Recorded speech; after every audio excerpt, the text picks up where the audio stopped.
என் மேய்ப்பன் நீர்தானையா, எனக்கொன்றும் குறையே இல்லை. ஆண்டவா முன்வைக்கின்றே வேண்டாத பலவீனங்கள்,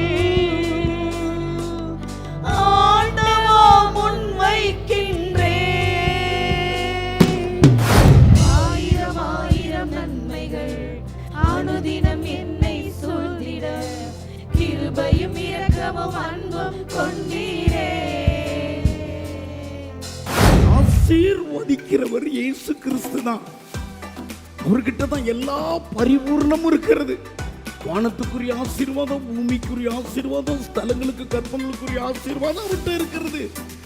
அதுக்கு பேரு பரிபூரண ஆசீர்வாதம். கைகளை உயர்த்தி ஆண்டவராகிய இயேசு கிறிஸ்துவை சுதந்தரிக்கும் போது அவர்தான் ஆசீர்வாதத்தை கொண்டு வந்தவர்.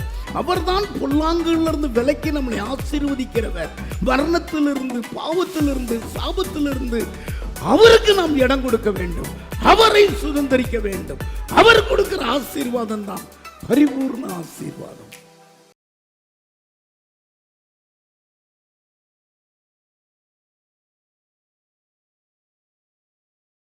ஆண்டவர், இந்த ஆலயத்துக்கு நான் ஓடி வந்திருப்பதுக்கு காரணமே உங்கள் கையை பிடிக்கதான்ப்பா. உங்கள் கையை நான் பிடிக்கிறேன்.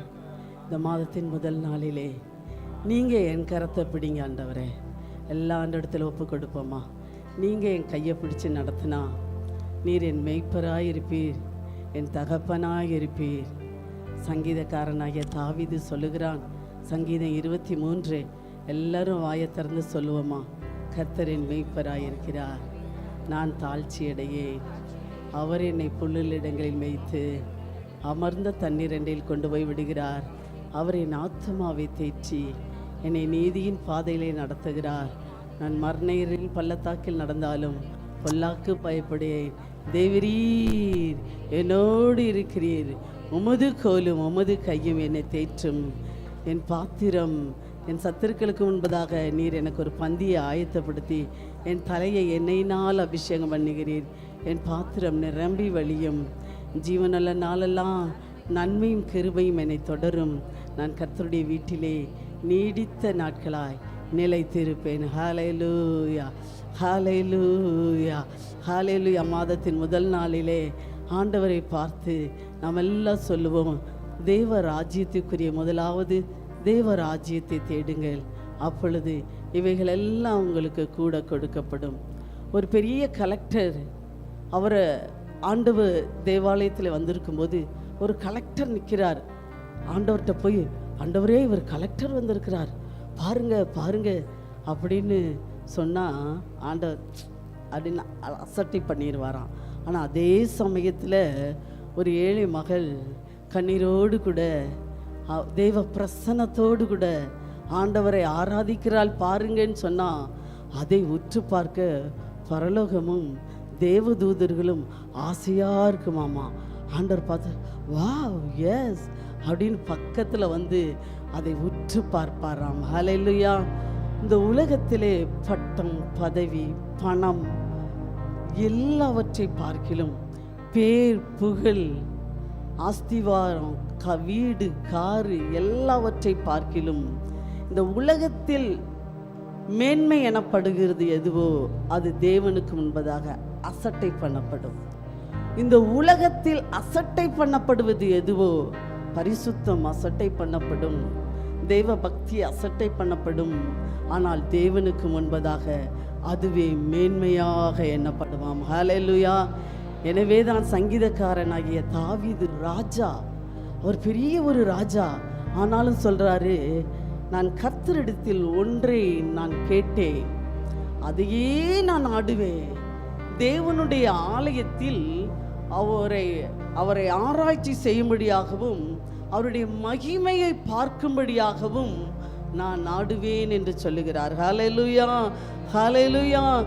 மகிமையை காணும்படி, அவருடைய ஆலயத்தில் ஆராய்ச்சி செய்யும்படியாகவும் நான் ஜீவனுள்ள நாளெல்லாம் இந்த ஆலயத்தில் தங்கியிருப்பதையே நாடுவேன். ஹல்லேலூயா. ஆலயத்துக்கு ஏன் வாரேன்னு ராஜா சொல்றாரு. அவருக்கு தெரியும், அவர் எல்லாம் அனுபவிச்சவர். அவர் சொல்றாரு, எல்லாம் குப்பை, ஆனால் ஒன்னே ஒன்று தேவ மகிமை தான், அது மேன்மையானது. எனவே நான் ஆலயத்துக்குள்ள நுழைகிறேன், உங்கள் மகிமையை நான் பார்க்கணும். இந்த உலக குப்பையை ஆண்டவர்கிட்ட கேட்கல, ஆண்டவர்கிட்ட கேட்குறாரு, உங்கள் மகிமையை நான் பார்க்கணும். இந்த மாதத்தின் முதல் நாளிலே தேவராஜ்யத்தையே தேடுவாயா மகளே, நீ ஆண்டவர் இடத்துல வாயை திறந்து உங்கள் மகிமையை நான் பார்க்கணுப்பா. எதை கேட்க போகிற? மகிமையை கேட்க போறியா? பட்டம், பதவி, பணம், வீடு, பொருள், ஆஸ்தியை கேட்க போறியா? முதல் நாளிலே ஆண்டவர் இடத்துல கரத்தை பிடிச்சி, என் மேய்ப்பராயிருங்கப்பா, நான் உங்கள் மகிமையை பார்க்கணும், நான் உங்கள் மகிமையை பார்க்கணும், நான் உங்கள் மகிமையை பார்க்கணும், நான் உங்கள் மகிமையை பார்க்கணும். காரணம், தேவாலயத்திலே தேவ மகிமை காணப்பட்டு கொண்டிருக்கிறது. ஹல்லேலூயா. எல்லாரும் வாயை திறந்து ஆண்டவரை பார்த்து பாடி ஆண்டவரை போற்றி போடுவோமா? ஹல்லேலூயா. என் மேய்ப்பர் நீர்தானையா, எனக்கொன்றும் குறையே இல்லை. சொல்லுவோமா? என் மேய்ப்பர் நீர்தானையா, எனக்கொன்றும் குறையே இல்லை. நான் ஏன் கலங்கணும் எல்லாம் என் இருக்கையிலே, நான் ஏன் கலங்கணும் எல்லாம் என் இருக்கையிலே, என் மேய்ப்பர் நீர்தானையா, எனக்கொன்றும் குறையே இல்லை. எதிரிகள் கண் முன்னே வெற்றி தருகின்றே, விருந்து படைக்கின்றே. ஆமென். எதிரிகள் கண் முன்னே வெற்றி தருகின்றே, விருந்து படைக்கின்றே. நான் ஏன் கலங்கணும் எல்லாம் என் இருக்கையிலே, நான் ஏன் கலங்கணும் எல்லாம் என் இருக்கையிலே, என் மேய்ப்பர் நீர்தானையா, எனக்கொன்றும் குறையே இல்லை. என் மேய்ப்பர் நீர்தானையா, எனக்கொன்றும் குறையே இல்லை. நிச்சயமாகவே வாழ்நாள் முழுவதும் கிருபை என்னைத் தொடரும். சொல்லுவோம்.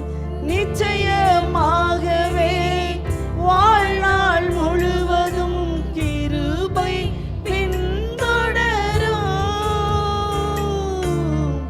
நான் ஏன் கலங்கணும் என்னா என் இருக்கையிலே, நான் ஏன் கலங்கணும் என்னா என் இருக்கையிலே, என் மேய்ப்பர் நீர்தானையா, எனக்கொன்றும் குறையே இல்லை. என் மேய்ப்பர் நீர்தானையா, எனக்கொன்றும் குறையே இல்லை. ஹல்லேலூயா. கர்த்தர் உங்கள் மேய்ப்பராய் இருக்கிறார். எனவே நீங்கள் தாழ்ச்சி அடைவதில்லை. ஆமென். ஒன்றிலே நீங்கள் தாழ்ச்சி அடைய மாட்டீர்கள். இந்த மாதத்தின் முதல் நாளிலே நாம் செய்ய வேண்டியது, நம் வாயினாலே கர்த்தர் ஒன்றும் குறையில்லாமல் என்னை நடத்துவார், என்னை ஆசீர்வதிப்பார், என்னை மேன்மைப்படுத்துவார், என்னை உயர்த்துவார், எனக்கு என் தலையை எண்ணெயினால் அபிஷேகம் பண்ணுவார் என்று சொல்லிக்கொண்டே இருங்கள். தேவனுடைய மகிமையை பார்ப்பேன். நான் இதெல்லாம் பார்க்க மாட்டேன், நான் தேவனுடைய மகிமையை பார்ப்பேன். ஹல்லேலூயா. ஆமென். ஆபிரகாம் இடத்திலே ஆண்டவர் வந்து சொல்லுகிறார், நீ உன் ஏக சுதனும், நீ நேசிக்கிறவனும், ஒரே குமாரனும், நீ நேசிக்கிறவனும், உன் ஏக சுதனுமாயிருக்கிற உன் மகனை என் பலிபீடத்தில் கொண்டு வந்து வையுங்கிறாரு. ஹல்லேலூயா. வச்சவர் ஆபிரகாம் வைத்து அந்த கத்தியை ஓங்கும்போது ஆண்டவர் அவனை பார்த்து சொல்லுகிறார், ஆபிரகாமே நிறுத்து, நீ உன்னுடைய குமாரன் என்றும் பாராமல், உன்னுடைய ஏக புத்திரன் என்று பாராமல், உன்னுடைய நேச குமாரன் என்று பாராமல் எனக்கு அவனை ஒப்பு கொடுத்தபடியால். ஹல்லேலூயா, ஆமென். இன்னைக்கு ஆண்டவர் பார்க்கிறது, உங்களை பார்த்து கேட்கிறார், உங்களுடைய நேசம் எது? இந்த உலகத்துல உங்களுடைய நேரத்தை அதிகமாய் செலவு பண்றது எது? செல்லா அல்லாட்டி உங்கள் நேரமா? உங்க நேசம் எது? இந்த மாதத்தின் முதல் நாளிலே என்னுடைய நேசத்தை உங்க பலிபீடத்துல வைக்கிறேன். இந்த உலக நேசத்தை செல்ல உங்க பலிபீடத்துல நான் வைக்கிறேன். என்னுடைய நேரத்தை எல்லாம் எடுத்துக்கொள்கிற எதுவா இருந்தாலும், ஒருவேளை சண்டை போடுகிறவர்களாக, ஒருவேளை அது இல்லை இது இல்லைன்னு குறை சொல்லுகிறவர்களாக உங்க பலிபீடத்துல வைக்கிறேன்ப்பா. எல்லாம் ஆண்டவரிடத்துல ஒப்பு கொடுப்போமாக. ஆண்டவரே, என் சிந்தையை நீர் ஆட்கொள்ளும், என் கண்களை நீர் ஆட்கொள்ளும். என் சிந்தையை ஒப்பு கொடுக்கிறேன், என் கண்களை ஒப்பு கொடுக்கிறேன், என் நாவை ஒப்பு கொடுக்கிறேன், என் காதை ஒப்பு கொடுக்கிறேன். ஓ, என் எல்லாவற்றையும் உம்முடைய பலிபீடத்தில் நான் ஒப்பு கொடுக்கிறேன் என்று ஒப்பு கொடுத்து பாருங்கள். ஆண்டவர் சொன்னார், எனக்கு ஒப்பு கொடுத்தபடினாலே இப்பொழுது நீ எனக்கு பயந்திருக்கிறாய் என்பதை நான் அறிந்திருக்கிறேன். எனவே நான் உன்னை ஆசீர்வதிக்கவே ஆசீர்வதித்து உன்னை பெருகவே பெருக பண்ணுவேன். உனக்குள் பூமியில் உள்ள வம்சங்கள் எல்லாம் ஆசீர்வதிக்கப்படும், உன் சந்ததி எண்ணி முடியாததாய் இருக்கும் என்று ஆண்டவர் அவனுக்கு ஆசீர்வாதத்தை கொடுத்து கொண்டே இருக்கிறார். ஹல்லேலூயா. எனவே இது மாதத்தின் முதல் நாளிலே பலிபீடத்தில் நாம் ஆண்டவரிடத்தில் ஒப்பு கொடுக்க வேண்டியது நமக்கு தெரியும். எது நம்மளை ரொம்ப டிஸ்டர்ப் பண்ணுது, எது நம்மளை ரொம்ப வேதனைப்படுத்துது, அதை ஆண்டவருடைய கரத்தில் ஒப்பு கொடுப்போமா? ஒப்பு கொடுத்து ஜெபம் பண்ணுங்க. ஹல்லேலூயா. உகந்த காணிக்கையா ஒப்பு கொடுத்தேனையா, சுகந்த வாசனையா நுகர்ந்து மகிழுமையா. உகந்த காணிக்கையா ஒப்பு கொடுத்தேனையா, சுகந்த வாசனையா நுகர்ந்து மகிழுமையா.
பார்த்து உகந்த காணிக்கையா என்னையே ஒப்பு கொடுக்கிறேன், ஒப்பு கொடுத்தேனையா, சுகந்த வாசனையா நுகர்ந்து மகிழுமையா, சுகந்த வாசனையா. ஆண்டவர் இங்கு வந்திருக்கிறார், உங்களுடைய ஒப்பு கொடுத்தலை நுகர்கிறார். ஓ, முகர்ந்து பார்க்கிறார். ஓ, எத்தனை வாசனையானது, சுகந்த வாசனையா நுகர்ந்து மகிழுமையா. எல்லாரும் கரங்களை தட்டி கர்த்தருடைய சமூகத்தில் ராபா லாரா பாதா கொஞ்ச நேரம் அந்நிய பாஷை, கொஞ்ச நேரம் அந்நிய பாஷை, கொஞ்ச நேரம் அந்நிய பாஷை. ஓ ராபா, ஒரு சத்தம் உங்களுக்கு கேட்கிறது. உண்மையாய் ஒப்பு கொடுத்த ஒவ்வொரு தேவ பிள்ளைகளிடத்திலும் ஆண்டவர் இன்றைக்கு பேச போகிறார். ஆண்டவருடைய சத்தத்தை கேட்க போகிறீர்கள். ஆபிரகாமே என்று கூப்பிட்டது போல இன்றைக்கு உங்கள் ஒவ்வொருவருடைய பெயரை கூப்பிட போகிறார். எல்லாரும் கரங்களை தட்டி அந்நிய பாஷையிலே ரம்மா தானா ராகா தாரா பாலா ராகா தூரா பாலா லைதா ராபா காபா லரா கா தூரா பாலா ரபா காபா லராது நாமால ரபோ லேக மதுரல ரகாந்த ரபால ரபோ நெந்த ரபௌத ரபால ரபாது. இன்னும் ஒப்பு கொடுங்க. லபிதி அலைபியா சத்துலபி பாம்பு தர பபபி பாபா நோசி மலக்கெத்துனு மீ மம்மலிலே கிச்சே பிபி பாபாத நம உண்ட ரான்னோரோ கீது ரபா பாபா ஒரமீது ரபக்கனு மரபோ அபிலிபி பனமலபல் அபிலிபி பௌலபலபலபோ அபிலிபி பௌலபலபலபோ அபிலிபி பௌலபலபலபோ அபிலிபி பௌலபலபலபோ அபிலிபி பகம்பர பாபா அபிதததததத நிரர கோதர பஷலர பதுரபல ரபா போல. ஓ ஹalleluya. எத்தனை நன்மைகளை செய்தார். ஓ கடந்த வருஷமெல்லாம் எத்தனை வியாதியிலிருந்து கர்த்தர் என்னை உங்களுக்கு முன்பதாக உயிரோடு நிறுத்தி இருக்கிறார். ஹல்லேலூயா. என்றைக்கோ மரித்து போக வேண்டிய என்னை மறுபடியும் எனக்கு ஜீவனை கொடுத்து, எனக்கு பலன் கொடுத்து, என்னை காப்பாற்றி உங்கள் முன்பதாக நிறுத்தி இருக்கிறார். அப்படி உங்கள் ஒவ்வொருவரையும் நிறுத்தி இருக்கிறார். ஹல்லேலூயா, ஹல்லேலூயா, ஹல்லேலூயா. ஆமென். என்னை உயிரோடு நிறுத்தி இருக்கிறீங்களே, என் குடும்பத்தை உயிரோடு வைத்திருக்கிறீங்களே, என் பிள்ளைகளை காப்பாற்றி இருக்கிறீரே. ஹல்லேலூயா, ஹல்லேலூயா. உமக்கு நான் நன்றி செலுத்துகிறேன். ஹல்லேலூயா. எனவே சங்கீதக்காரன் சொல்லுகிறான், கர்த்தர் எனக்கு நன்மை செய்தபடியால் அவரை நான் பாடுவேன். ஹல்லேலூயா. எத்தனை பேர் சொல்றீங்க, அவர் எனக்கு நன்மை செய்தபடியால் நான் அவரை பாடுவேன்? ஹல்லேலூயா. எனவே நாம் எல்லாரும் பாடுவோமா ஆண்டவரை பார்த்து? ஆயிரம் ஆயிரம் நன்மைகள் அனுதினம் என்னை சொல்லிட கிருபையும் இரக்கமும் அன்பும் கொண்டீரே. ஆயிரம் ஆயிரம் நன்மைகள் அனுதினம் என்னை சூழ்ந்திட கிருபையும் இரக்கமும் அன்பும் கொண்டீரே. நல்ல எபினேசராய் என்னை நடத்தி வந்தீரே. நன்றி சொல்ல வார்த்தை இல்லை. நல்ல எபினேசராய் என்னை நடத்தி வந்தீரே. நன்றி சொல்ல வார்த்தை இல்லையே. ஆயிரம் ஆயிரம் நன்மைகள் அனுதினம் என்னை சூழ்ந்திட கிருபையும் இரக்கமும் அன்பும் கொண்டீரே. ஆயிரம் ஆயிரம் நன்மைகள் அனுதினம் என்னை சூழ்ந்திட கிருபையும் இரக்கமும் அன்பும் கொண்டீரே. காலை மாலை எல்லா வேளையிலும் என்னை நடத்தும் உம் கரங்கள் நான் கண்டேன். தேவை பெருகும் போது சிக்கி தவித்திடாது உதவும் உம் கரங்கள் நான் கண்டேன். காலை மாலை எல்லா வேளையிலும் என்னை நடத்தும் உம் கரங்கள் நான் கண்டேன். தேவை பெருகும் போது சிக்கி தவித்திடாது உதவும் உம் கரங்கள் நான் கண்டேன். எல்லா நெருக்கத்திலும் என்னை விடாமல் காக்கும் அன்பின் நல்ல கர்த்தரே. எல்லா நெருக்கத்திலும் என்னை விடாமல் காக்கும் அன்பின் நல்ல கர்த்தரே.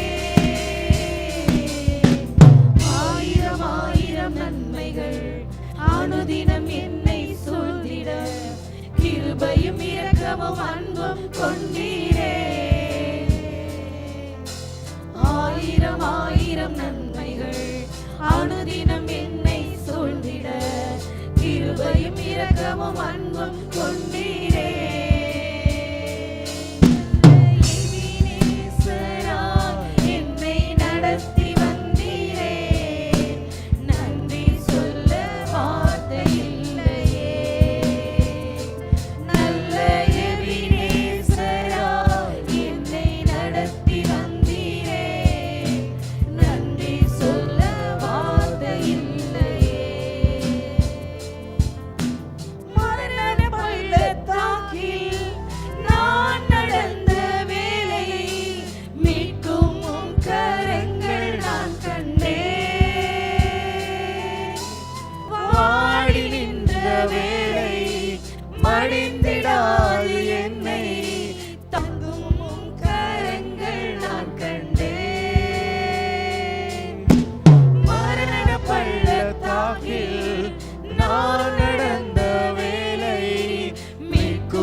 இரக்கமும் அன்பும் கொண்டீரே.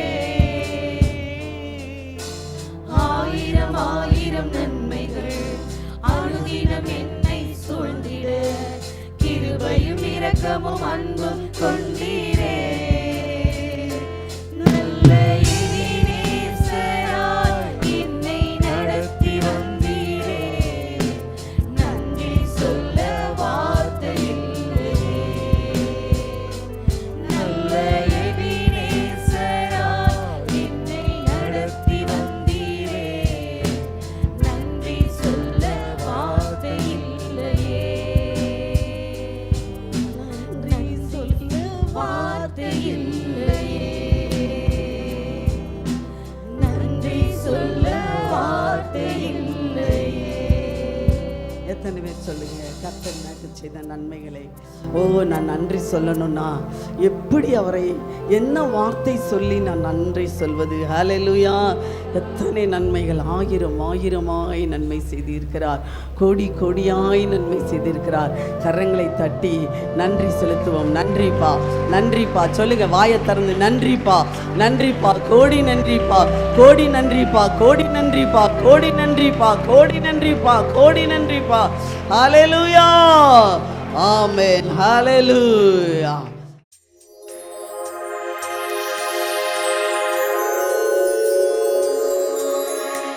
கர்த்தருடைய பரிசுத்த நாமத்துக்கு ஸ்தோத்திரம் உண்டாவதாக. நான் கடந்த ஒரு மாதமாக வராமல் வந்துட்டுருக்கிற ரொம்ப கடன் பிரச்சனை, ரொம்ப பாரம் நெருக்கம். அதனால் ஆண்டவர் வர்றதுக்கு முன்னாடி ஒரு வெள்ளிக்கிழமை ஆண்டவர் எனக்கு உணர்த்தினார், சிலுவை நெகல் காத்து போ அப்படின்னு சொல்லி வெளிப்படுத்தினார். ஆனால் அந்த வெள்ளிக்கிழமைனாலும் ஆண்டவர் எனக்கு உணர்த்தினார், இந்த சபைக்கு போகணும். ஆண்டவர் பேசுகிறார், வருத்தப்பட்டு பாரம் சுமக்கிறவங்களை எல்லாரும் என்னிடத்தில் வாருங்கள் என்று சொன்னார். அந்த வாக்குத்தத்த வசனம் பிறகாடி என் கணவன் ஆண்டவரை போகலாம் அப்படின்னா, சரி வாங்க போகலாம் அப்படின்னு சொல்லி சமாதானத்தோடு நாங்கள் கடந்து வரும்பொழுது எங்கள் வார்த்தை கடந்து உனக்கு நேராக வருது போ அப்படின்னு வார்த்தை எனக்கு காதில் ஒழித்த மாதிரி இருந்தது. உட்கார்ந்தனமே அந்த வசனம், நீ இத்தனை நாட்கள் வேஸ்ட்டு அநேக வேஸ்ட் பண்ணிட்டேன், இனி வெளிச்சத்தை தேடி வந்திருக்கிற பிடிச்சிக்கமான்னு அந்த வசனம் எனக்கு நேராக கடந்து வந்தது. கர்த்தர் நாமத்துக்கு ஸ்தோத்திரம் உண்டாக. அனைத்து கடன்களை கட்டி கர்த்தர் ஒரு நல்ல வீட்டை கொடுத்து இந்த ஒரே மாதத்தில் எனக்கு ஒரு விடுதலை தந்த தேவனுக்கு கொடான கொடு ஸ்தோத்திரங்களை நன்றிகளை இந்த வேளையில் நான் ஏறெடுக்க கடமைப்பட்டு இருக்கிறேன். சோத்திரம், ஆண்டவருக்கு சோத்திரம். எனக்கு ஒரு 30 வருஷம் இருக்கும் எனக்கு தைராய்டு. ஆனாலும் நான் எல்லாரும் சாட்சி சொல்லுவாங்க, தைராய்டு எனக்கு சரியாயிருச்சு, மாத்திரை சாப்பிடலன்னு. நான் சொல்லுவேன், ஆண்டவரே ஏன் ஜெபத்தை நீர் கேட்கலையா அப்படின்னு சொல்லுவேன். அப்படியே ஒரு 30 வருஷம் இருக்கும் நான் மாத்திரை சாப்பிட்ருக்கேன். போன மாதத்தில் கூட எங்கள் பிள்ளை வீட்டுக்கு மாத்திரை எடுக்காமல் போயிட்டேன், அவங்க மாத்திரை வாங்கி கொடுத்தாங்க. ஆனால் நான் சாப்பிட்டுட்டு இருந்தேன். நேற்று போய் டாக்டரை பார்க்கும் பொழுது டாக்டர் சொன்னார், நீங்கள் இன்னும் மாத்திரை சாப்பிட வேண்டாம், உங்களுக்கு எல்லாம் நார்மலாக இருக்குனாரு. அதே மாதிரி சுகரும் எனக்கு எப்போ பாருங்கள் குறையவே செய்யாது, 400-300 தான் இருக்கும். இந்த மாதத்தில் எல்லாமே ஆண்டவர் எனக்கு நார்மல் ஆக்கிட்டார். அதுக்கு ஒரு நேரம் என் தேவன் வச்சிருந்துருக்காரு. அதற்கு ஆண்டவருக்கு கோடான கோடி நன்றி.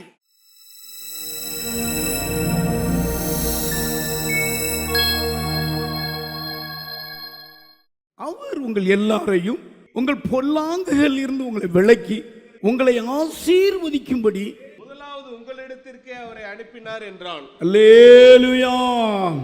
என்னுடைய தலைப்பு பொல்லாங்குகள் இருந்து விலக்கி இயேசுவை ஆசீர்வதிக்கும்படி பிதா அனுப்பினார். கையை உயர்த்தி அல்லேலூயா. இந்த பகுதியிலே ஆண்டவராகிய இயேசுவை பிதா என்ன நோக்கத்தோடு அனுப்பினார் என்றால், பொல்லாங்குகளிலிருந்து விலக்கி உங்களை ஆசீர்வதிக்கத்தான் இயேசு இந்த பூமிக்கு வந்தார். ஆமா, ஆசீர்வாதம் என்றால் இருதயத்தின் மாபெரும் மகிழ்ச்சி.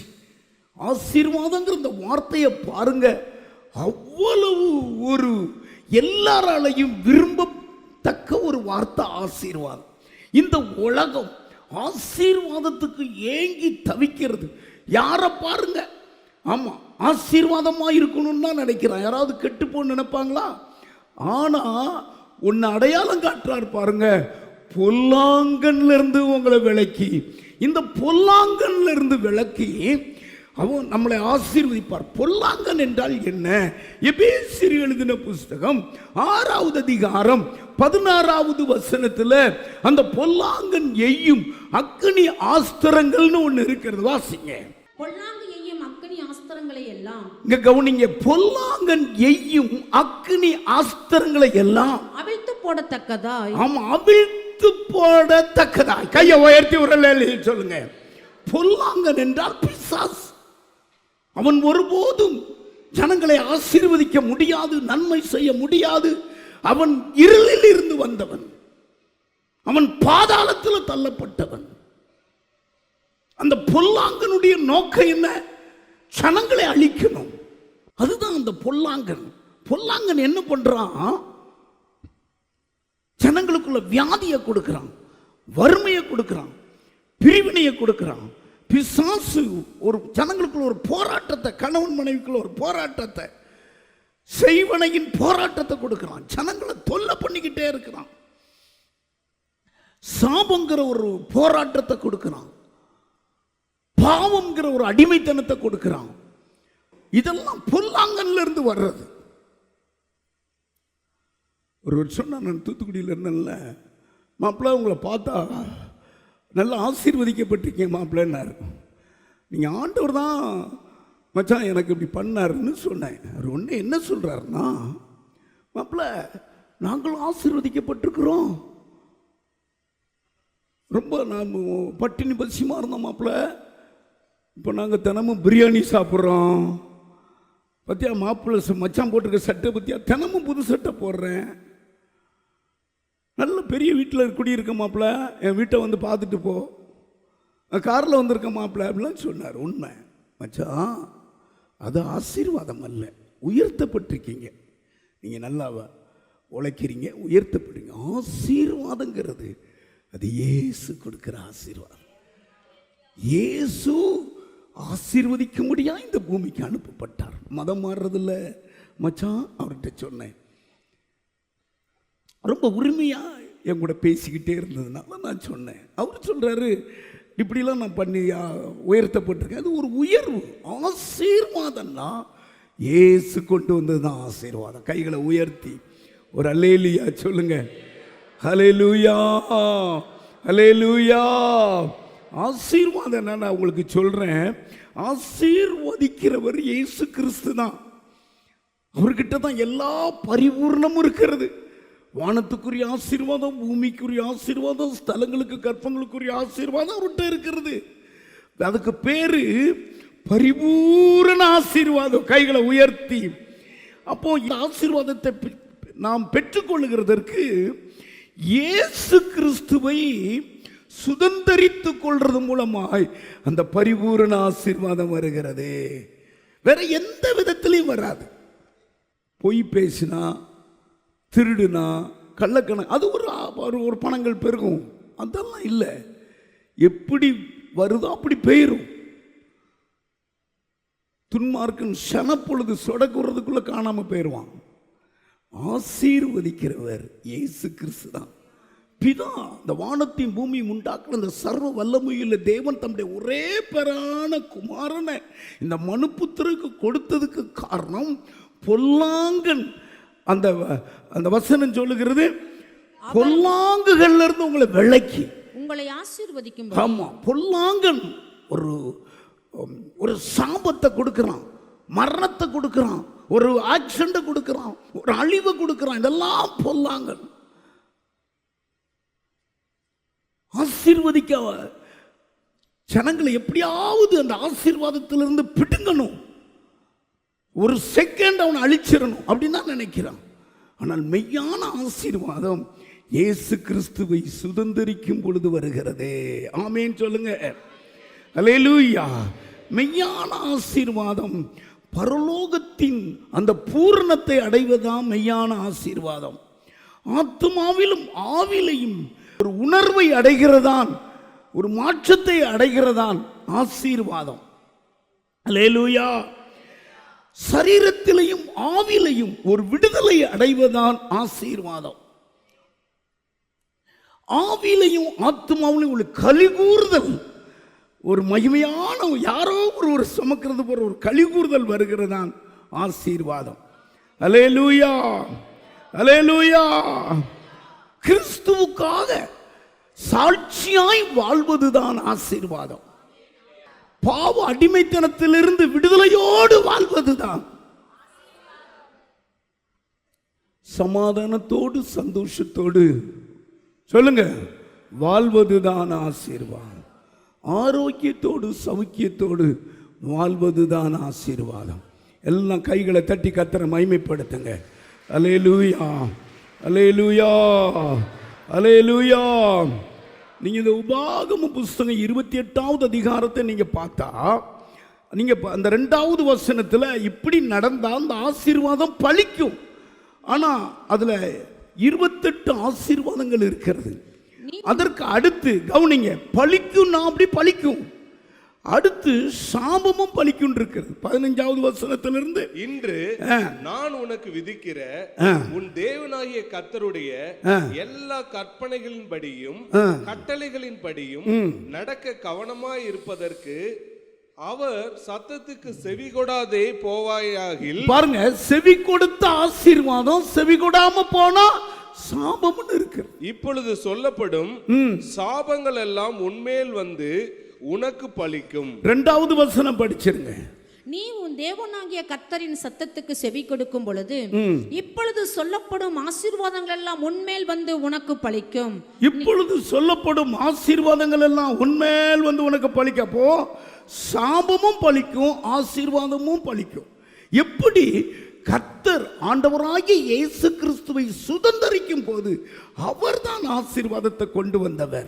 அவர்தான் பொல்லாங்கிலிருந்து விலக்கி நம்மளை ஆசீர்வதிக்கிறவர். மரணத்திலிருந்து, பாவத்திலிருந்து, சாபத்திலிருந்து அவருக்கு நாம் இடம் கொடுக்க வேண்டும். அவரை சுதந்தரிக்க வேண்டும். அவர் கொடுக்கிற ஆசீர்வாதம் தான் பரிபூர்ண ஆசீர்வாதம். இந்த ஒரு வார்த்தையை நீங்க சொல்லுங்க, கையை நீட்டி பக்கத்தில் சொல்லுங்க. ஆசீர்வதிப்பார், உன்னை ஆசீர்வதிப்பார், பெருக பண்ணுவார், இயேசு பெருக பண்ணுவார். அல்லேலூயா. இயேசுனுடைய ஆவல், ஆசை, அவருடைய உந்தி தள்ளுன ஒரு காரியம், என் ஜனங்களை ஆசீர்வதிக்கணும், என் ஜனங்களை ஆசீர்வதிக்கணும். சரி, பரமேறு போகும்போது கூட வேதம் சொல்லுகிறது, சீசர்களை அழைச்சி கைகளை உயர்த்தி ஆசீர்வதித்துட்டு பரலோகத்துக்கு போனாராம். லூக்கா எழுதின புஸ்தகம் 24வது அதிகாரம் 50வது வசனத்தை நீங்க வாசிங்க.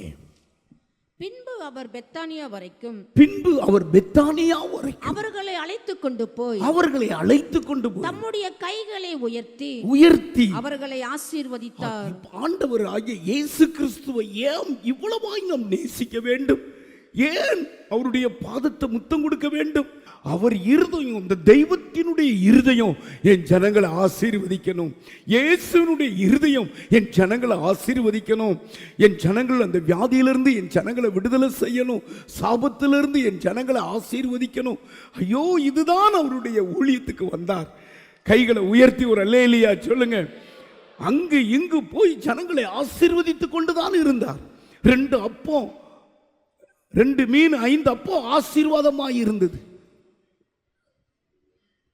7 அப்போ சிறு மீன்களை கர்த்தர் ஆசீர்வதித்தார். 4000 பேர் சாப்பிட்டு 7 கூட நிறைய மீதி எடுக்க வைத்தார். 5000 பேர் சாப்பிட்டு 12 கூட நிறைய மீதி எடுக்க வைத்தார். இயேசுவினுடைய ஆற்றல், இயேசுவினுடைய ஊழியம், இயேசுவினுடைய நட, அவருடைய பார்வை எல்லாமே ஜனங்களுக்கு ஆசீர்வாதத்தை கொண்டு வந்தது. அந்த இயேசுவை உங்க இருதயத்தில் ஏற்றுக்கொள்ளுங்க. இன்னைக்கு பொல்லாங்கான் அப்படி விழுங்கி கொண்டிருக்கிறான். இந்த உலகம் அழிவுக்கு நேராக போய் கொண்டிருக்கிறது. அருமையானவர்களே, இயேசு கிறிஸ்து நாம் இவ்வளவு ஆராதிக்கிறோமே, அவர் ஆசீர்வதிக்க வந்த தெய்வம். பொல்லாங்குகள் இருந்து உங்களை ஆசீர்வதிக்கவே தேவன் தம்முடைய பிள்ளையாகிய இயேசுவை எழுப்பி முதலாவது உங்களிடத்திற்கு அனுப்பினார். இயேசு உங்களை ஆசீர்வதிக்கிறவர். அல்லேலூயா. முதல் ஆசீர்வாதம், வியாதியை நீக்கி ஆசீர்வதிக்கிற தெய்வம். யாத்ராகமம் எழுதின புஸ்தகம் 23வது அதிகாரம் 25வது வசனத்தை நான் வாசிக்க கேட்போம். தேவனாகிய கர்த்தரை, உங்கள் தேவனாகிய கர்த்தரையே சேவிக்க கடவீர்கள். அவர் உன் அப்பத்தையும் உன் தண்ணீரையும் ஆசீர்வதிப்பார். வியாதியை உன்னிலிருந்து விலக்குவேன். அப்படி நீட்டி சொல்லுங்க, வியாதியை நீக்கி ஆசீர்வதிப்பார், வியாதியை நீக்கி ஆசீர்வதிப்பார். இந்த கடைசி காலங்களிலே டாக்டரால கண்டுபிடிக்க முடியாத, அவனை பைத்தியம் பண்ணுற அளவுக்கு வியாதிகள் பெருகிருச்சு. என்னங்க உங்களுடைய வியாதி பார்த்தாலே எனக்கு டிப்ரெஷனா இருக்கு. இந்த மாதிரி நான் பார்த்ததே இல்லை. நீங்க யூடியூப்பை திறந்து சில வியாதிகளை எனக்கு காட்டுங்கன்னு சொல்லிட்டு இப்படி டச் பண்ணுங்க. பயங்கரமான வியாதிகளை நீங்க பார்த்துட்டு சாப்பிடவே முடியாது உங்களால. ஒரு மனுஷன் உடம்பு மாதிரி ஒரு கால் இருக்கிறது, ஒரு காலில் மட்டும் அப்படி அந்த வியாதி வந்திருக்கிறது. அந்த மனுஷனால நடக்க முடியல, அப்படி இருக்கு. நான் பார்த்தேன். ஐயோ, இன்னும் நிறைய நான் சொல்லிக்கிட்டே போலாம். இந்த வியாதியை நீக்கி ஆசீர்வதிக்கிறவர். ஹல்லேலூயா. ஆமா, வியாதி உன்னை தரித்திரனாக்கிரும். வியாதி உன் செல்வத்தெல்லாம் பிடுங்கிரும். நோயற்ற வாழ்வே குறையற்ற செல்வம் என்று பழமொழி உண்டு. மார்க் எழுதின புஸ்தகம் 5வது அதிகாரம் 34வது வசனத்துல ஆண்டவராகிய இயேசு சொன்னார், உன் வேதனை நீங்கி நீ இன்னைக்கு சுகமா இருப்ப. 12 வருடம் தனக்கு உண்டானதெல்லாம் செலவு பண்ணான், சற்றேன்னு சுகமாகல. ஆனால் இயேசு கிறிஸ்து, அதாவது அந்த வசனம் சொல்லுது, தன் வைத்தியர்கள் எல்லாம் நம்பினாலாம். வாசிங்க. அநேக வைத்தியர்களால் மிகவும் நான் வருத்தப்பட்டு தனக்கு உண்டானவைகளை எல்லாம் செலவழித்து சற்றாகிலும் குணமடையாம ஒருவர் சொன்னாங்க, நானும் டீச்சர், என் மனைவியும் டீச்சர், எங்களுக்கு ஒரே ஒரு பாப்பா இருக்கிறா. அவளுக்கு எங்க 2 பேருடைய சம்பளத்தையும் அந்த வைத்தியத்துக்கு கொடுத்தாலும் எங்களுக்கு 10 மாண்டுக்கு பாஸ். ஒன்றும் இல்லை, ஒரு சொந்த வீடு கூட எடுக்கல. பிள்ளை எப்படியாவது, அவளுக்கு வந்த வியாதி அப்படிப்பட்ட வியாதி. எந்தெந்த டாக்டர் ஃபெசல்னு நாங்கள் பார்க்குறோமோ யூடியூப்ல, அங்கெல்லாம் கொண்டு போகிறோம். உங்களுக்கு தெரியுமா, மத்தேயு எழுதின புஸ்தகம் 8வது அதிகாரம் 17வது வசனத்தில் இயேசுதான் நம்முடைய நோய்கள் எல்லாம் அவர்தாமே நம்முடைய பலவீனங்களை ஏற்றுக்கொண்டு நம்முடைய நோய்களை சுமந்தார் என்று நோய்கள் எல்லாம் சுமந்துட்டார். கவனிங்க, இந்த வார்த்தை அப்படியே நிறைவேறுது. ஒரு ஈட்டி வைத்து எய்தது போல கர்த்தருடைய வார்த்தை உனக்கு நேராக வருகிறது. உன் வியாதியை இயேசு சுமந்தார். இந்த மாதம் டாக்டர்களுக்கு பணமே போகாது, வைத்தியத்துக்கு பணம் போகாது, ஆஸ்பத்திரி தேடி போக மாட்டீங்க. உங்க வியாதி எல்லாம் இயேசு சுமந்து ஆசீர்வதிச்சார். 12 வருஷமாய் பாடுபட்ட அந்த பெண்ணை பார்த்து சொல்றார், உனக்கு உண்டானதெல்லாம் செலவு பண்ணிட்ட, நீ இப்போ ஆண்டியா இருக்கிற, நீ ஒரு பிச்சைக்காரியை போல இருக்கிற, இனி உன் வேதனை உனக்கு வராது. வேதனை சொல்கிறது, சரீரத்தில் ஆரோக்கியத்தை உணர்ந்தாலாம் ஒன்று அந்த வேதனையை மாற்றுக்கு ஒரே வழி அவளுக்கு தெரியும், இயேசு கிறிஸ்து வருகிறார். முன்னால் போகிறது கூட எனக்கு அந்த ஸ்லாக்கியம் கிடைக்காட்டாலும் அவர் பின்னால் போய் உடைய வஸ்திரத்தை தொடரும். எத்தனை பேர் தொட போறீங்க? தொடணும். ஆண்டவருடைய பிரசனம் இங்கே வந்திருக்கிறார். 2 பேர் ஒருமனப்படும் பொழுது இயேசு வருவார். இயேசு கிறிஸ்து நீங்க தொடணும், கண்ணீரோடு தொடணும். ஆண்டவரே உங்க வஸ்திரத்தை தொடர ஆண்டவரேன்னு தொடணும். பாருங்க, அப்படி திரும்பி சுகமாயிருக்கும். கைகளை தட்டி ஹல்லேலூயா, ஹல்லேலூயா. அந்த ஆசிரியரும் அவங்க அந்த டீச்சரும் எனக்கு சொன்ன ஒரு வார்த்தை, கட்டு உடைக்கிற ஜபத்துக்கு வந்தோம், என் பிள்ளையை கூட்டிட்டு வந்தோம். என் பிள்ளைக்கு 12 வயசு. ரொம்ப அற்புதமா சொன்னாங்க. வியாதி நீங்கிட்டு ஏஜி அட்டன் பண்ணிட்டான்ட்டாங்க. எங்களுக்கு நான் தாங்க முடியல. இயேசு இன்னும் அற்புதம் செய்கிறார், இன்னும் அற்புதம் செய்கிறார். வியாதி என்கிற அந்த சாபத்தை நீக்கி எதை சொல்லுகிறது? அவர் உன் அப்பத்தையும் தண்ணீரும் அதே நமக்கு மருந்தாக்குறாராம். உன்னை ஆசீர்வதித்தோம், வியாதியை உன்னை விட்டு விளக்குறார். வியாதி வந்தால் தான் தெரியும். வேதம் சொல்லுகிறது, கர்த்தருடைய பிள்ளைக்கு எகிப்துக்கு வருகிற கொடிய வியாதி ஒன்றையும் உனக்கு நான் வரவிட. வியாதி வந்து சுகமாக்குறத விட இயேசுவை நீங்க பிடிச்சுக்கோங்க, தெய்வத்தை பிடிச்சுக்கோங்க. வியாதி இல்லாம இன்னைக்கு வியாதியை நீக்கி உங்களை ஆசீர்வதிக்கிறார். 2வது, சாபத்தை நீக்கி ஆசீர்வதிக்க இயேசு வந்தார். இயேசு வந்த ஒரு நோக்கம் சாபத்தை நீக்கி. உபாகம் எழுதின புஸ்தகம் 23வது அதிகாரம் 5வது வசனத்தை நான் வாசிக்க கேட்போம். உன் தேவனாகிய கர்த்தர் உன் தேவனாகிய கர்த்தர் பிலேயாமுக்கு செவி கொடுக்க சித்தமில்லாமல் உன் தேவனாகிய கர்த்தர் உன்மேல் அன்பு கூர்ந்தபடி உன் தேவனாகிய கர்த்தர் அந்த சாபத்தை உனக்கு ஆசீர்வாதமாக இயேசு வந்தது பொல்லாங்குகள்ல இருந்து விலக்கி உங்களை ஆசீர்வதிக்கும்படி தம்முடைய குமாரனாகிய இயேசுவை அனுப்பினார். வியாதி மனிதர்களை கொலை செய்து கொண்டிருக்கிறது. வியாதிகளுடைய செல்வத்தெல்லாம் பிடுங்கிக் கொண்டிருக்கிறது. அந்த வியாதியிலிருந்து நீ பரிபூர்ண விடுதலை அடையணுமா? உன் நோயை, உன் வியாதியை இயேசு சுமந்துட்டார். நீ சுமக்க தேவையில்லை. 2வது சாபம், பிலேயாம் ஒரு அந்நிய தீர்க்கதரிசி. அவனுக்குள்ள ஒரு ஆற்றல் இருந்தது. அவன் ஆசீர்வதிக்கிறவங்களை ஆசீர்வதிப்பான். ஆனா இஸ்ரவேல் ஜனங்களை சபிச்சான். ஒவ்வொரு மனிதனுக்குள்ள இந்த சாபம் நிரம்பி இருக்கிறது. சாபத்துக்கு எங்க போனாலும் பரிகாரம் கிடையாது. சாபத்துக்கு ஒரே ஒரு வழி, இயேசு கிறிஸ்து அந்த சாபத்தை எடுத்துக்கொண்டார். கலாத்தியர் எழுதின புஸ்தகம் 3வது அதிகாரம் 13வது வசனம், மரத்திலே தூக்கப்பட்ட எவனும் சபிக்கப்பட்டவன் என்று எழுதியிருக்கிறபடி கிறிஸ்து நமக்காக சாபமாகி நியாயப்பிரமாணத்தின் சாபத்துக்கு நம்மை நீங்களாக்கி மீட்டுக் கொண்டார். இயேசு கிறிஸ்து ஒருவர்தான் அந்த சாபத்தை அவர் ஏற்றுக்கொண்டார். சாபமே, என் ஜனங்கள் மேல இருக்கிற சாபம் எனக்கு வரட்டும்,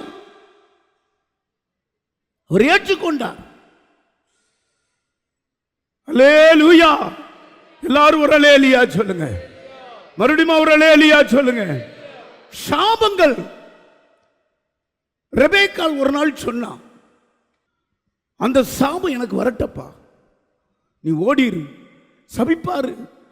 ஏசாதானா சாப்பாடு கொண்டுட்டு போனோம், ஆனா என்னைய கொண்டு போய் சொல்றிய, அப்பா விவரம் தெரிஞ்சவர் என்னை சபிப்பார். அந்த சாபம் எனக்கு வரட்டும், நீ ஆசீர்வாதமா இருக்கணும். மனிதர்களுக்குள்ள அந்த சாபம், இவர் சிலுவையில் அறைங்க, இந்த சாபம் எங்கள் மேல, எங்க பிள்ளைகள் மேல வரட்டும்னு யூதர்கள்லாம் சொன்னாங்க. அதனாலதான் யூதர்கள் சிதறடிக்கப்பட்டாங்க. பிள்ளைகள் எல்லாம் கல் மேல மோதி கொலை செய்யப்பட்டாங்க. இந்த சாபத்தை சுமந்துகிட்டு இருந்தாங்க.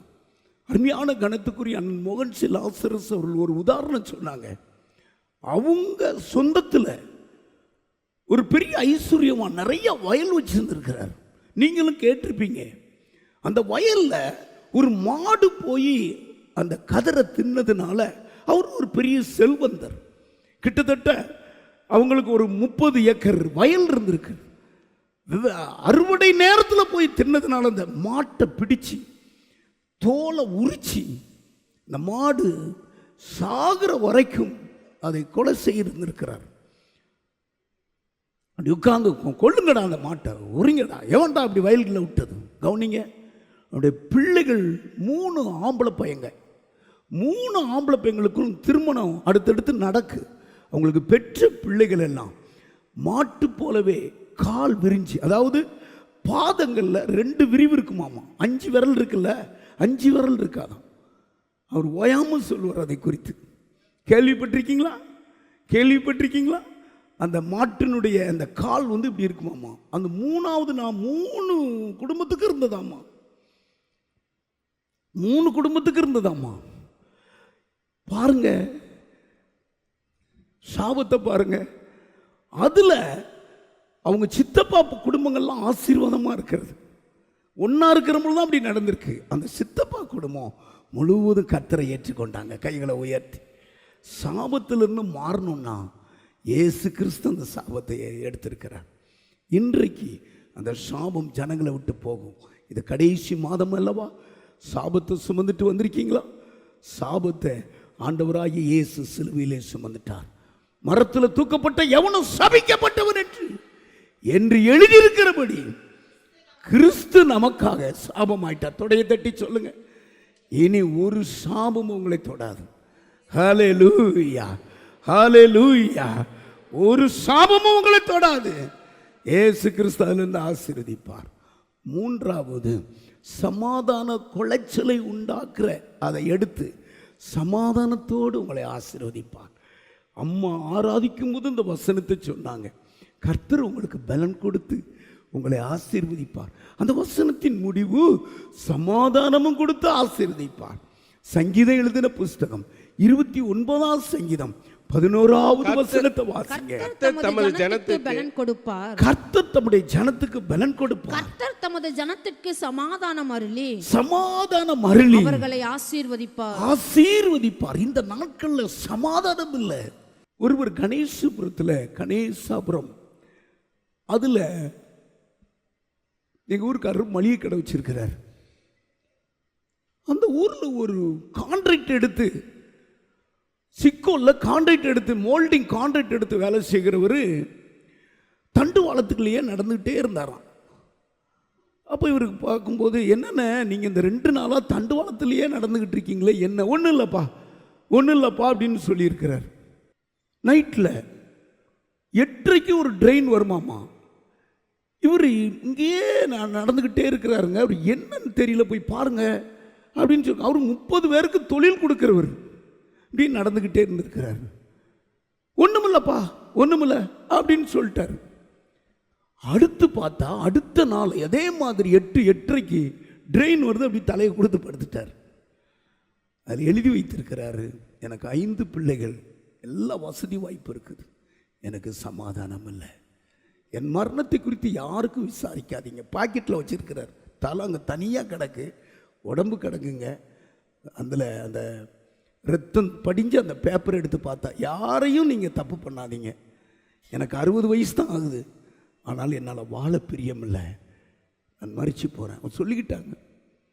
பாஸ்டர், ஒரு வாரம் அங்கிட்ட அலைஞ்சார், எனக்கு தெரியும் இவர் ஏதோ ஒரு இதில் அலைகிறாருன்னு தெரியும், தற்கொலை முயற்சி தான் எடுக்கிறாருன்னு தெரியும். ஆனால் அப்படி பார்த்தா ட்ரெயின் போகிறதா அவங்க கடையிலேருந்து அப்படி தெரியும். பார்த்துவங்க, பார்த்தீங்களா? 30 பேருக்கு தொழில் கொடுக்கிறவர், ஒரு பெரிய செல்வந்தர், கணேசாபுரத்துக்குள்ளே இருக்கிறவர். எப்படி அப்படி மரணம் பாருங்க. பிசாசு இன்னைக்கு அநேகர் அப்படி தான் கொண்டு போகிறான். தற்கொலைங்கிற ஒரு மரணம். நாயகான்னு நம்ம சபையில் இங்கே இருக்கிறா பாஸ்டர், ஒரு பொம்பளை, ஒரு அம்மா அப்படியே ட்ரெயினில் தண்டுவாளத்தில் இந்த பக்கம் அந்த போயிட்டு இருந்து திடீர்னு பார்த்தா அந்த நாயகாங்கிற ஒரு பொண்ணு வந்து கோயில் பாளையத்தில் பூ விற்கிற பொண்ணு. ட்ரெயின் திடீர்னு பார்த்தா கூகுன்னு ஜனங்கள் கேட்காங்க. ட்ரெயினில் ஓடுறவங்க ட்ரெயினில் ஓன்னு கையாசிச்சுட்டு போகிறாங்கன்னு பார்த்தா நம்ம செத்து கிடக்கு ட்ரெயினில். பாருங்கள், நல்ல பிள்ளைகள், நல்ல குடும்பம். இப்போ பிசாசு பயங்கரமாக தற்கொலைக்கு நாவிய பண்ணுறான். உங்களுக்கு தெரியுமா? சமாதானத்தை இயேசு கிறிஸ்து ஒருவர் தான் தருவார்.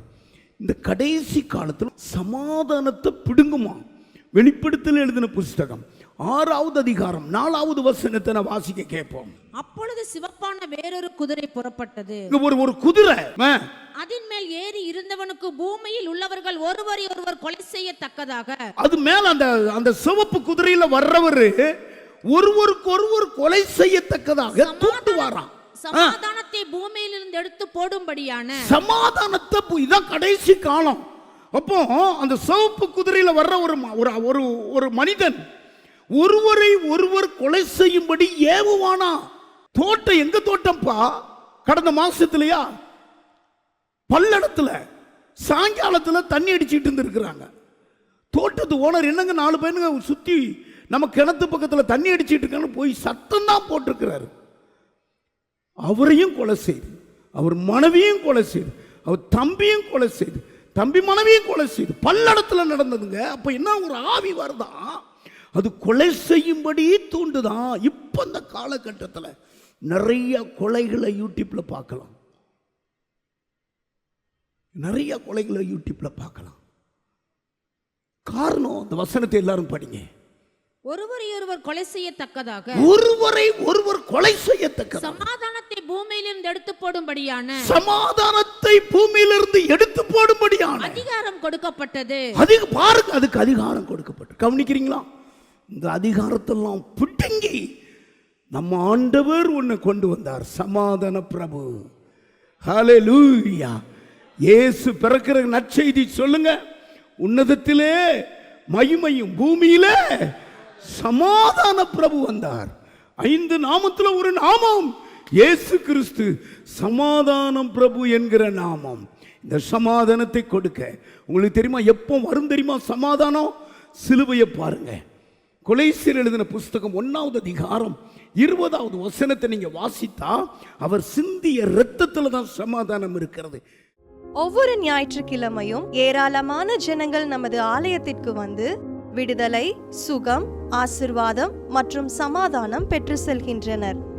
நமது சபையின் ஆராதனை நேரங்கள்: ஒவ்வொரு ஞாயிற்றுக்கிழமை தோறும் முதலாம் ஆராதனை அதிகாலை 5 மணிக்கும், 2ஆம் ஆராதனை காலை 7 மணிக்கும், 3ஆம் ஆராதனை காலை 9 மணிக்கும், 4ஆம் ஆராதனை மாலை 6:30 மணிக்கும் நடைபெறும். முதல் 3 ஆராதனைகளையும் நீங்கள் நேரடியாக சபையின் யூடியூப் வலைதளத்தில் உள்ள IPH கிணத்துக்கடவு சேனலில் உலகத்தின் அனைத்து பகுதிகளிலும் இருந்து பார்த்து பயனடையலாம். சிறுவர்களுக்கான ஓய்வு நாள் பள்ளி முதலாம் ஆராதனையில் காலை 6 மணிக்கும், 2ஆம் ஆராதனையில் காலை 8 மணிக்கும், 3ஆம் ஆராதனையில் காலை 10 மணிக்கும் நடைபெறும். வாலிபர் கூடுகை ஒவ்வொரு மாதமும் முதல் ஞாயிற்றுக்கிழமை அன்று காலை 9 மணிக்கு வாலிபர்களுக்கான விசேஷித்த கூடுகை நடைபெறும். எண்ணெய் பூசி சுகமளிக்கும் வாக்குத்தத்த ஆராதனை ஒவ்வொரு மாதத்தின் 1ஆம் தேதி அதிகாலை 5 மணிக்கும் காலை 10 மணிக்கும் நடைபெறும். கட்டுகளை அவிழ்க்கும் உபவாச ஜெபம் ஒவ்வொரு மாதமும் 3ஆம் வெள்ளிக்கிழமை காலை 10 மணிக்கு நடைபெறும். இதில் ஒவ்வொருவருக்காக தனிப்பட்ட முறையில் பிரார்த்தனை ஏறெடுக்கப்படும். விடுதலை உபவாச ஜெபம் ஒவ்வொரு மாதமும் கடைசி சனிக்கிழமை அன்று காலை 10 மணிக்கு நம் தேசத்திற்காக பாரத்தோடு ஜெபங்கள் ஏறெடுக்கப்படும். ஒவ்வொரு வியாழக்கிழமை தோறும் ஆண்களுக்கான ஜெப கூடுகை புதிய ஆலயத்திலும், பெண்களுக்கான ஜெப கூடுகை பழைய ஆலயத்திலும் மாலை 7 மணிக்கு நடைபெறும். ஒவ்வொரு புதன்கிழமை அன்றும் வாலிப சகோதரர்களுக்கான ஜெப கூடுகை மாலை 7 மணிக்கு நடைபெறும். ஒவ்வொரு ஞாயிற்றுக்கிழமை அன்று வாலிப சகோதரிகளுக்கான ஜெப கூடுகை மாலை 5 மணிக்கு ஜூம் மீட்டிங்கில் நடைபெறும்.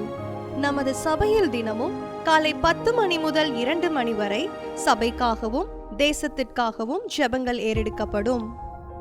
இக்கூட்டங்களில் கலந்து கொண்டு தேவ ஆசிர்வாதம் பெற யாவரையும் அன்புடன் அழைக்கிறோம். எங்களது முகவரி: IPA ஜெப ஆலயம், சர்வம் தியேட்டர் பின்புறம், பொள்ளாச்சி மெயின் ரோட், கிணத்துக்கடவு, 642109. ஜெப உதவிக்கு 9443435618, 9488873284. டிவி நிகழ்ச்சிகள்: நமது சபையின் மூலம் பொள்ளாச்சி முழுவதும் 24 மணி நேரமும் ஜேகிங் டிவி ஒளிபரப்பப்படுகிறது.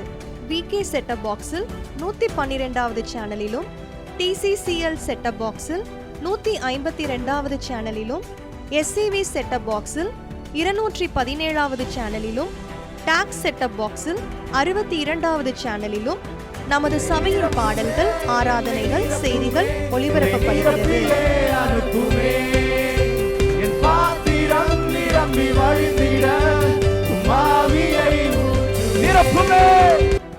தமிழ்நாடு முழுவதும் பைபிள் டிவியில் தினமும் மாலை 6:30 மணிக்கும், பெனியல் டிவியில் தினமும் காலை 7:30 மணிக்கும் நமது சபையின் நிகழ்ச்சிகள் ஒளிபரப்பப்படுகிறது. இந்த டிவி ஊழியங்களின் மூலம் ஆயிரக்கணக்கான ஜனங்கள் ஆசிர்வதிக்கப்பட ஜெபித்துக் கொள்ளுங்கள்.